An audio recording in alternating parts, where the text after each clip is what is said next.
Ang topic natin, stand firm in faith. No? Tumayong matatag sa pananampalataya. No? Yung ating pag-usapan ngayong umaga. Alam niyo po, ang pananampalataya ay tinatanggap individually. Right? Tama po ba? Who decided for you to believe in the Lord Jesus Christ? Kundi ikaw. Tama po ba? Hello? May mga tinulak ba rito? Wala. Pero, ang disenyo ng Diyos, kapag sumampalataya ka, ilalagay ka niya sa community of faith. Amen ba? Amen. Pag sasampalataya ka, you will decide alone. Pero, pag sumampalataya ka na, and this is what the Lord will do for you, or for us, ilalagay ka niya sa community of faith. Hindi ka niya pababayaan. Isang malakas na amen daan. Amen. Dadalhin ka niya sa tunay na grupo ng mananampalataya. Kahapon, kami ni Pastor Well, no? Alam niyo, napakabuti talaga ng Panginoon sa amin, no? Tumatakbo ko, wala na palang radiator cap yung aking kotse.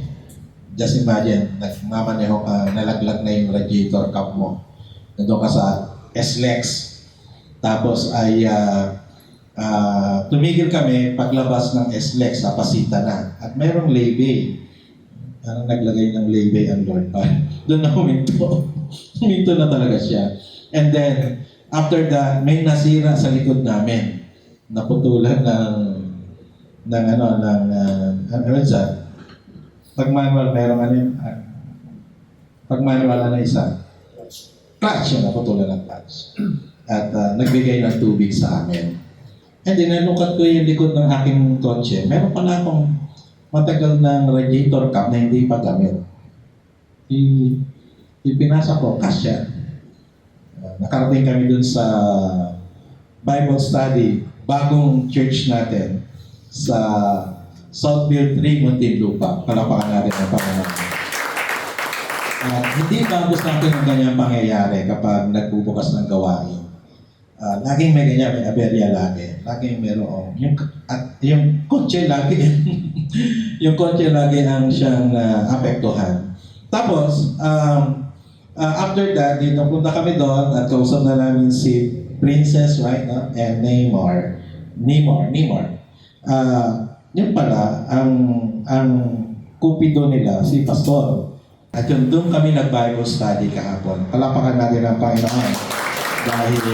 Pero nakita ko malaki ang gawain doon. Malaki yung pangailangan sa gawain doon sa lugar na yun. Sa Southfield 3, no? Pagdadaan ka na MCX, katabi yun. Okay? So, ang makita ko ron na kapag totoo kang sumampalataya sa Panginoon, ililid ka niya doon sa community of faith. Okay? No? Nagkamali siya. No? Nagkamali siya sa kanyang mga unang desisyon. And, pag mali desisyon mo sa buhay, hindi ibang tao ang makakaranas ng konsekwensya. Sabi mo sa sarili mo, ako. Wala kang dapat sisihin.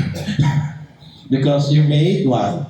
A wrong decision. Yan, napag-usapan natin. Ating faith sa Panginoong Jesus ay laging dumadaan sa iba't ibang pagsubok or testing. No? Yung pananampalatayang ito, hindi siya, sabi nga, this is not just a walk in the park. Hello? Kundi meron mga pagsubok, may testing, at ang pananampalataya hindi dumadaan sa mga pagsubok, hindi tumitibay. No? Ang pagsubok ay nagpapatibay sa ating pananampalataya. Minsan, sinusubok tayo ng persecutions. Meron dito nakaranas ng persecutions, right? Mula sa pamilya, mula sa kapitbahay, mula sa trabaho, sa eskwela. Okay? At di natin yung makokontrol. We cannot control that. Hindi natin makokontrol yung gagawin ng iba. Okay? Yung iba naman, dahil sa kahirapan, kawalan. Nawawalan din tayo. Okay? At yan ay karanasan ng marami. Minsan, layaw sa buhay. Tama po ba? Sinisisi-misa ng iba, samantalang ikaw ayaw tumigil sa pagsigarilyo at pag-inom. Hello? Hello? No? Kagagawan mo yung iyong pagsubok. Hindi iba. No? Sabi ko nga, pinili mo. No? Minsan pag-ibig. Yeah. Ikaw pumili eh. Konsekwensya harapin mo. At huwag mong isisi sa iba, huwag mong isisi sa Diyos. Ikaw ang pumili. Natindihan natin? So, ang pagsubok dumaraan sa iba-ibang paraan, no? Iba-ibang anyo. Dumadaan ba ang pagsubok o testing? O dumadaan ba sa pagsubok o testing ang faith mo ngayon? Ito rin yung karanasan nitong si Timoteo as a young pastor, kaya merong mahigpit na bilin si Pablo sa kanya. Okay? Dumadaan siya sa pagsubok, no? Alam nyo, ang iglesia ng Efeso, hindi iglesyang madaling pagpastoran. Ako, blessed ako dahil ang COH, mababait ang miyembro. Sabi mo, tingnan mo yung katabi mo. Mukhang mabait, di ba? Palad ako ay nagpapastor sa City of Hope. Ikaw, Pastor Roel, mapalad ka ba? Mapalad daw siya. Palad ako na ito ang aking church na pinagpapastoran. Pero si Timoteo, nagpapastor sa Efeso at hindi madali pagpastoran, parang Korinto to. Hindi madali pagpastoran ito. Siya'y bata pa, kulang sa experience. Kaya si Pablo, inaalalayan siya. So let's read 1 Timothy chapter 6 verse 11. Tingnan natin. Let's read together. Ngunit ikaw bilang lingkod ng Diyos, iwasan mo ang mga bagay na iyan. Sikapin mo mamuhay ng matuwid, banal, may matibay na pananampalataya, mapagmahal, napagtiis, at mabait sa kapwa. Ipaglaban mong mabuti ang pananampalataya. Panghawakan mong mabuti ang buhay na walang hanggan dahil tinawag ka ng Diyos para sa buhay na ito nang ipahayag mo ang pananampalataya mo sa harap ng maraming saksi. No?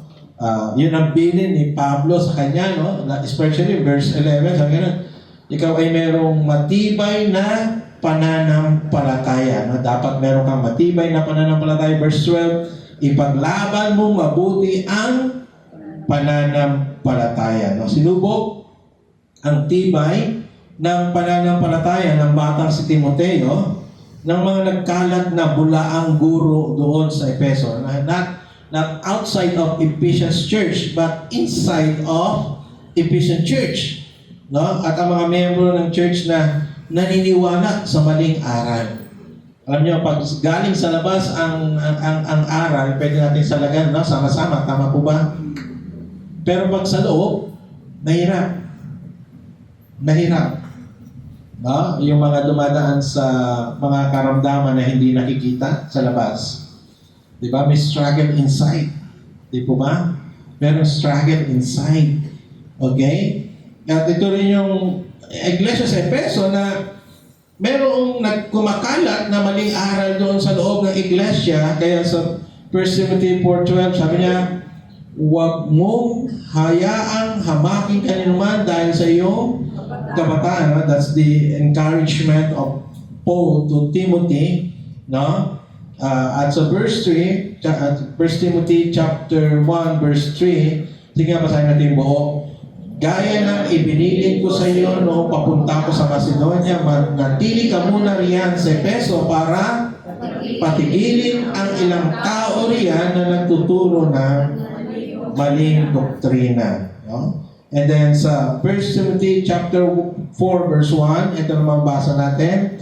Malinaw ang sinasabi ng banal na Espiritu na sa mga huling araw tatalikod ang iba sa pananampalataya nila sa Diyos. Susunod sila sa mga mapanlinlang na mga espiritu at itinuro ng mga demonyo. Verse 2, ang mga alay, ito'y tinuturo ng mga taong mandaraya, sinungaling at walang konsensya. Verse 3, ipinagbabawal nila ang pag-aasawa at ang ilang uri ng pagkain Kahit na ginawa ng Diyos ang mga pagkain ito para tanggapin na may pasasalamat ng mga mananampalataya at nakakaalam sa katotohanan. Tanong tayo sa 1 Timothy chapter 6 verse 20. Timoteo, ingatan mo ang mga aral na ipinagkatiwala sa iyo. Iwasan mo ang mga walang kabuluhang usap-usapan na ipinapalagay ng iba na karunungan, pero sumasalungat sa ito yung bagong kalaban ni Pablo sa kanyang pangaral, no? Yung karunungan, no? Sa Greek Gnosis, no? Yung grupo na yan ang tawag niyang Gnosticism, na naniniwala na ang lahat ng bagay na material ay evil at ang mabuti lang ay ang mga bagay na spiritual. Only things spiritual are good and things material are evil. Yun yung turo ng dating controversial na pastor, no? Na ang lumang tipan hindi na kailangan at bagong tipan na lamang. Okay? At yung mga turo na to, yung aking binanggit sa inyo ng mga nakaraan na hindi naniniwala na naging tao, totoong naging tao si Jesus. No? Kasi kung matter is evil, therefore, nung nagkatawang tao si Jesus, paano yun? Paano yun?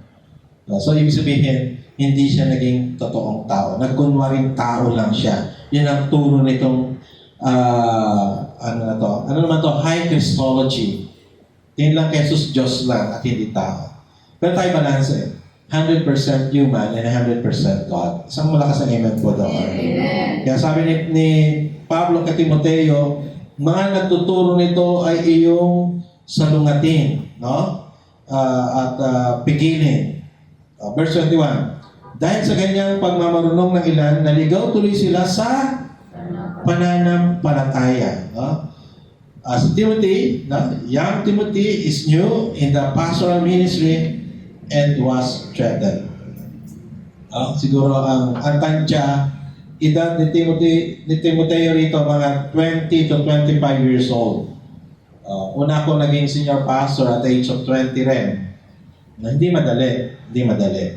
Nasa edad na 20, ikay senior pastor ng isang established church, no? Sa Dasmariñas. Ang mga member ay umabot ng mga 100. Tapos mga home church ko yon at nagpapastor ako sa mga dating teacher ko sa Sunday school, no? Mga dating leaders doon sa church, and then all of a sudden biglang ako naging senior pastor nila at talagang hindi madali.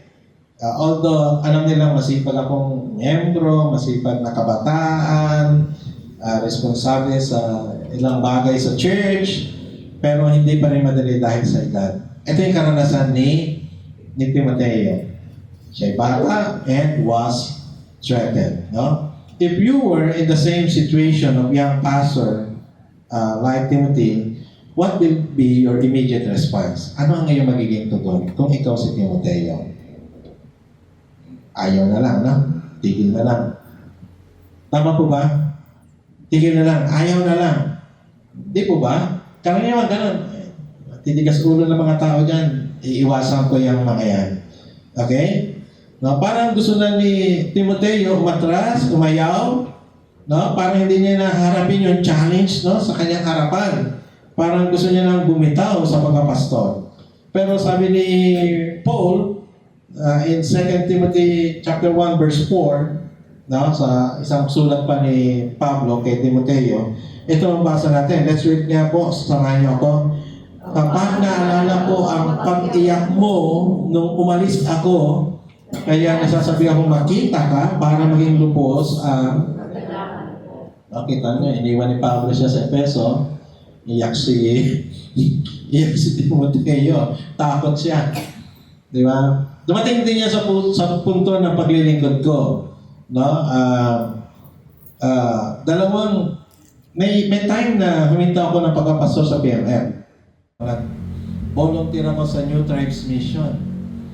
No, yung nag-mission sa mga tribo, yung senior missionary ng New Tribes na kilala ko, nag-mission sa mga Aita. Sa mga Aita doon sa Nueva Ecija. Pumutok yung pinatubo, yung mga AITA dinala sa Nueva Ecija sa isang relocation center. At doon ako dinala. Basta iniwan lang ako. Hindi ako binigyan ng pera. Iniwan lang ako. Pastor Freddy, diyan ka ha. Paglingkuran mo sila. Pag wala ka ng pagkain, mangutang ka doon sa tindahan. Elder natin may-ari nun. Tapos iniwan na ako, umalis na sila. Ang ginawa ko, umakit ako sa isang burol. Kasi magagabi na eh. Akit ako sa isang burol, nag-pray ako. Kasi isip ko, baka lutuin nila ako. Gawin nila ako hapunan. So may takot. May takot. Parang si Timoteo. No, takot siya. Verse 5, tingnan niyo. Sabi rito, hindi ko makakalimutan ang tapat mong pananampalataya tulad ng iyong lola Luisa at ang iyong inang si Eunice. At natitiyak kong nasa iyo rin ngayon. No? Yung encouragement ni Paul sa kanya, no? No? Sabi niya, huwag mong kalimutan na ang nagturo sa iyo, ang lola mo, ang nagturo sa iyo, nanay mo, at tiyak ako, kung sila'y matapat, ikaw din ay matapat. Sige nga po. Sabi niya yung mga magulang niya at mag-thank you kayo. Thank you kayo sa mga magulang niyo na mananampalataya. Na? Hindi nila kayo hahayaan. No? Ang unang-unang nais na kayo ay tumibay sa pananampalataya kundi ang inyong magulang. Amen po ba? No, dadalhin kayo niyan. Walang masamang direksyon ang balak ng magulang nyo sa inyo. Ang gusto ng magulang nyo sa inyo, tumatag kayo sa pananampalataya. Just like what happened to Timothy. No, guided siya ng kanyang magulang at pinaalala ni Pablo sa kanya, you have a strong faith like of Lois and Eunice. No? And verse 6, basahin natin, samahin niyo ako. Dahil dito, pinalahan kita na lalo ka pang maging masigasig sa paggamit ng kakayahang ipinagkaloob sa iyo ng Diyos. Natinanggap mo ng patungan kita ng kamay. So, hindi lang pananampalatayang galing sa magulang, kundi meron kang kaloob. Mga kapatid, pag ikay sumampalataya sa Lord, laging bibigyan ka niya ng kaloob na magagamit mo para sa church. Walang miyembro na walang kaloob. Hello? Hello? Walang miyembro na uupo lang. No. Meron kayong bahagi sa church. Okay? Tuklasin mo. At minsan, dinidesire. Dinidesire. Yung, halimbawa, yung gift ng pioneering. Si Joy, nahatak ko doon. Siguro nung una, takot siya. Church planting, ano ba yan? Sa ilalim tayo ng punong himbabao. Mas maraming aso kaysa tao. Si Celos. Pero, look at now, the City of Hope. Hindi yan galing sa effort ng tao. That's gift from God. I-desire nyo. I-desire. Di ba? Magtataka ka pares doon ng mga ginagamit na materials, but bakit siya parang nagbubunga ako hindi? Desire the gift. And the Lord will give you. Amen? Bibigyan ka niya. Okay? Verse 7, tingnan natin.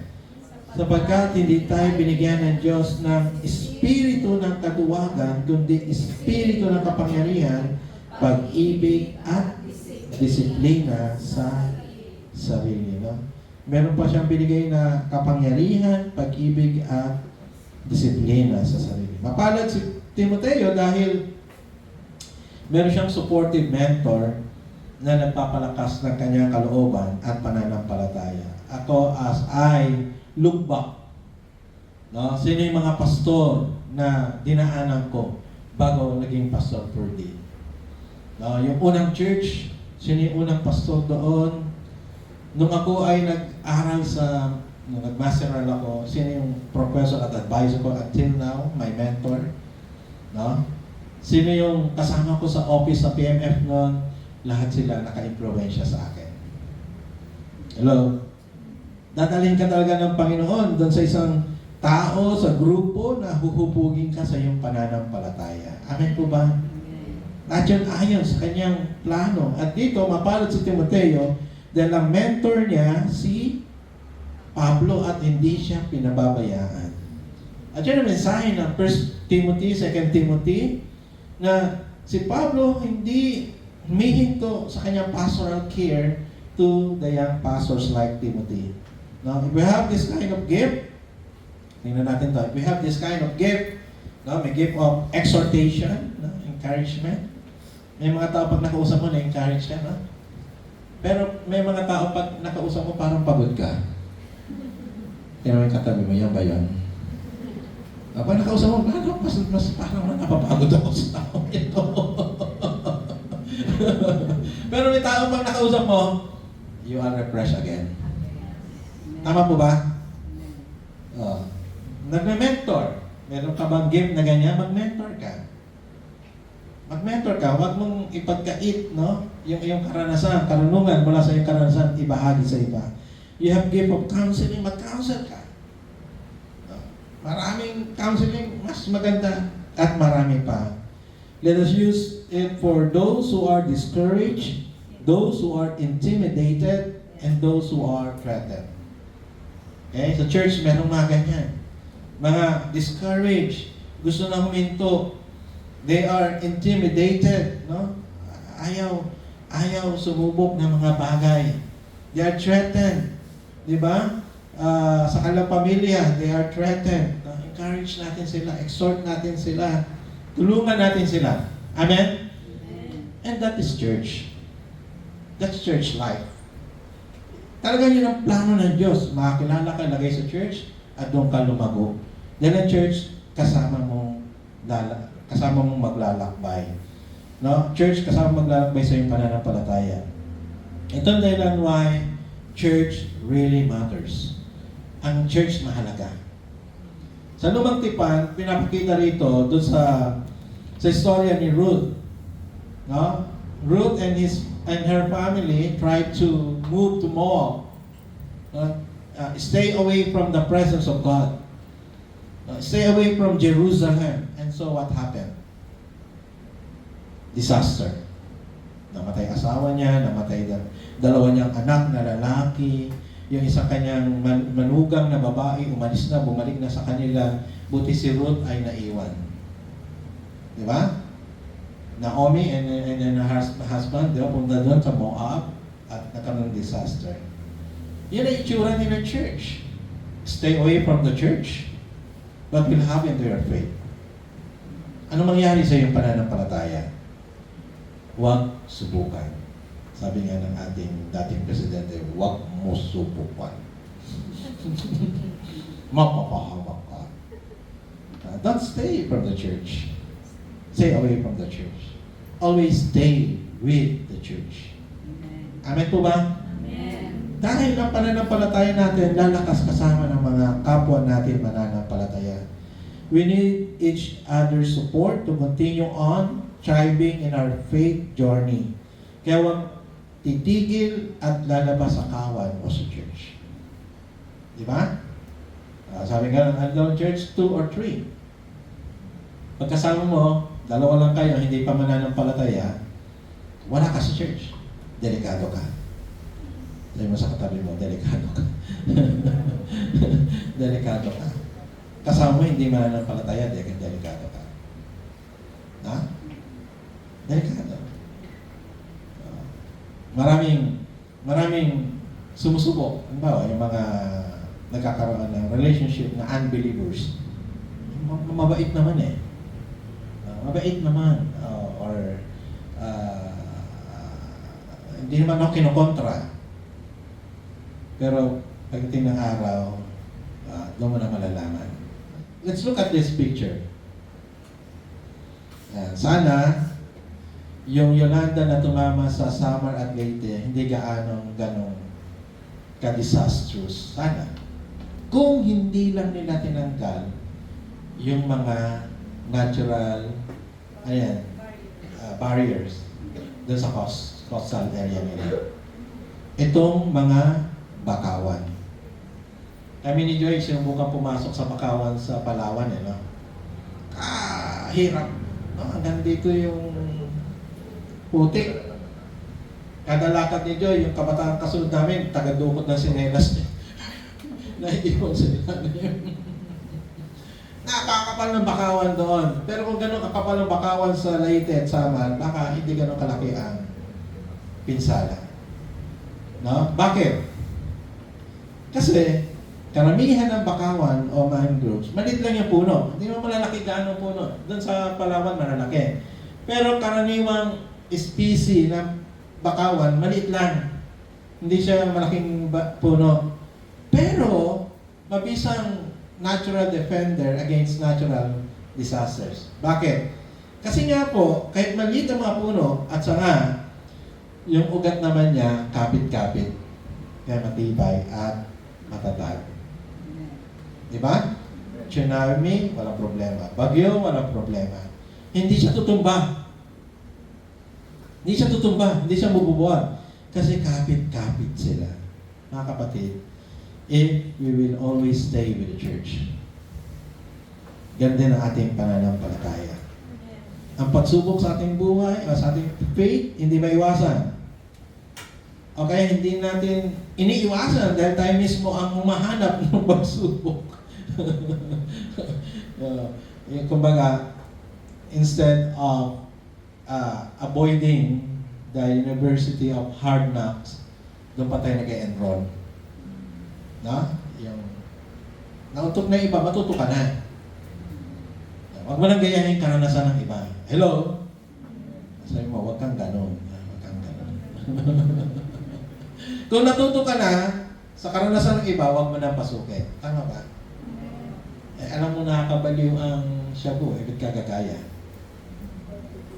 Hello? Tama po ba? Alam mo, nababaon yung mga pumapatol sa ano yung tag na? 5665. Okay, balik-baliktad. Oh, yeah. Alam mo na eh. Ba't gagaya ka pa? Hello?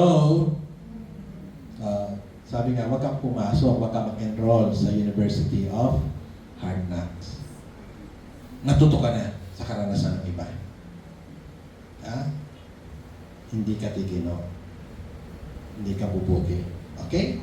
Manatili tayo matatag kung sama-samang humaharap sa pagsubok. No? Ano ba ang gandang aral na makita natin sa kwento ni Timoteo? Number 1, let's read together. Sabay-sabay. Kailangan natin ng tulong ng bawat isa para magtagumpay sa pagsubok. Kamisan pa natin basahin. Hawakan natin katabi natin. Okay? And let's read together. Sabay-sabay. Kailangan natin ang tulong ng bawat isa para magtagumpay sa pagsubok. Amen po ba? Pangalawa. Mag-offer tayo ng tulong sa mga kapatiran na dumadaan sa mabigat na pagsubok na kailangan ng prayer, counseling, and other. Amen po ba? Amen. Pangatlo, matatag sa pananampalataya ang isang Kristyano na natili sa kawan ng Panginoon. So wala sa amen.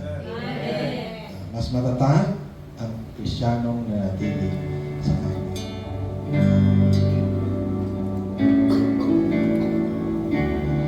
In the darkness we were waiting, without hope, without light. Till from heaven you came running. There was mercy in your eyes to fulfill the law and prophets, to a virgin gave the word from a throne of endless glory to the cradle in the dirt.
the Father.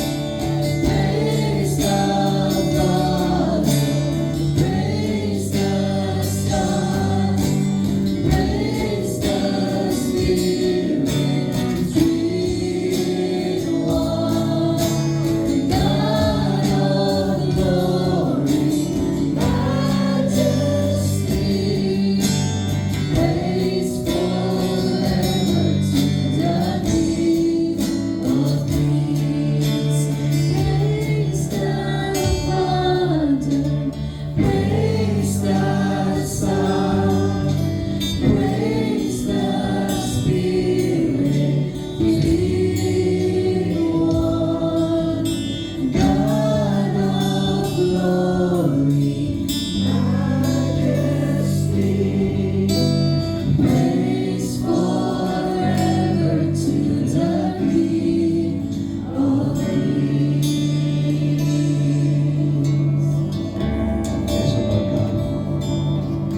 Salamat po, Panginoon, sa iyong sakripisyo. Doon sa krus sa Kalbaryo, ng sinumang sumampalataya, inilipat niyo mula sa kadiliman patungo sa liwanag. Mula sa pamilya ng kaaway hanggang sa maging pamilya niyo, Panginoon. Inampun mo kami, O Diyos, at inilagay sa community of faith, ilagay sa lugar ng mga mananampalataya. For us to grow, Lord God, in faith. May mga pagsubok, marami pong salamat, may kasama kami. Tungkol sa inyo, Panginoon, you gave us this church. Salamat, may church kami, Lord God. Salamat dahil ang pananampalataya namin hindi humaharap mag-isa sa pagsubok. May kasama kami sa aming mga struggles. May kasama kami sa aming mga paglalakbay. Kung hihiwalay kami, merong hahatak sa amin pabalik. Kung nagkakamali kami, may magpapaalala sa amin. Kung nalulungkot kami, merong mag-aaliw sa amin. Kung kami, Panginoon, naguguluhan, may mananalangin para sa amin. Panginoon, salamat po. Salamat, salamat. We have City of Hope Canlupa. Lord, thank you for bringing us here. Thank you for this church. And you are the one who created the church. The one who established the church. Who sustained the church. Salamat po, Panginoon. Dahil ang Diyos, amin pong dalangin, iba pang mga kapatid, na sa iba-ibang dako, mga kapatid namin doon po sa Hong Kong, doon po sa Malaysia, doon po sa UK, doon po sa Australia, doon po sa New Zealand, doon po sa Middle East, sa Amerika, sa Canada. Lord, samahan mo rin sila. Ang kalapitan mo, maranasan nila. Ang provision mo, maranasan nila. Sa panahon ng kalungkutan, kaaliwan mo, maranasan nila. Dalangin din mga kapatiran na rito, yung iba, mayroong karamdaman. Panginoon, Panginoon, Panginoon, Ikaw ang tumulong sa kanila. Patuloy na kalakasan, kalusugan sa pangalan ng Panginoong Jesucristo. Paranas mo sa kanila. Mga kapatid namin na may karamdaman na ngayon ay nasa kanilang mga tahanan. Lord, ang iyong pagpapagaling iparanas mo sa kanila. Ang mga nagdadalang tao, Lord God, yung iingatan. Bibigyan ng kalusugan, ng kalakasan. Provision in the name of Jesus. Maranasan. Huwag mo sila pagkulangin, O Diyos, sa lahat ng pangailangan. Panginoon, dalangin din ang aming mga hanap buhay. Bigyan mo kami ng galing sa paggawa, katapatan, kasipagan, katyagaan sa paggawa. Dalangin din ng mga nag-aaral, Panginoon. Talino na nagmumula sa iyo, ibigay mo sa kanila. Gawin mo sila mga halimbawa sa kanilang mga eskwelahan. At huwag mo rin sila pagkukulangin sa lahat ng pangangailangan. Dakilang Diyos, igawad mo yung mayamang pagpapala sa amin sa umagang ito. Tanggapin namin ang kapuspusan ng Banal na Espiritu na nagbibigay sa amin ng kaloob para magamit sa iglesia at sa labas ng iglesia. Dakilang Diyos, ipagkaloob lahat ng at mabubuting bagay na kailangan namin sa lahat ng aspeto ng buhay namin. Pagharian mo kami ng iyong kapayapaan. Let your shalom reign on us. Your joy, your presence, and your favor. Ibalik lang namin lahat ng papuri, pagdakila, pagluwalhati. Sa pangalan ng Ama, ng Anak, at ng Espiritu Santo. Amen. Amen. Amen. Lahat ng papuri, ibalik natin sa Panginoon.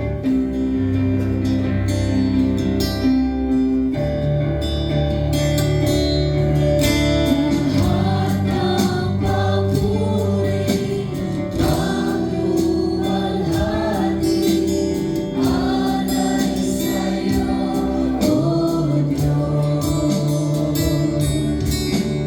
Ang aming puso, ang aming buhay, alay sa lahat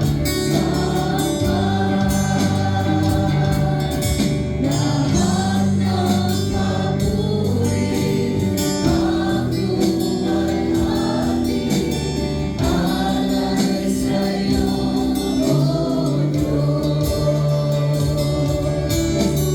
Ang aming puso, ang aming buhay, alay sa pagsamba.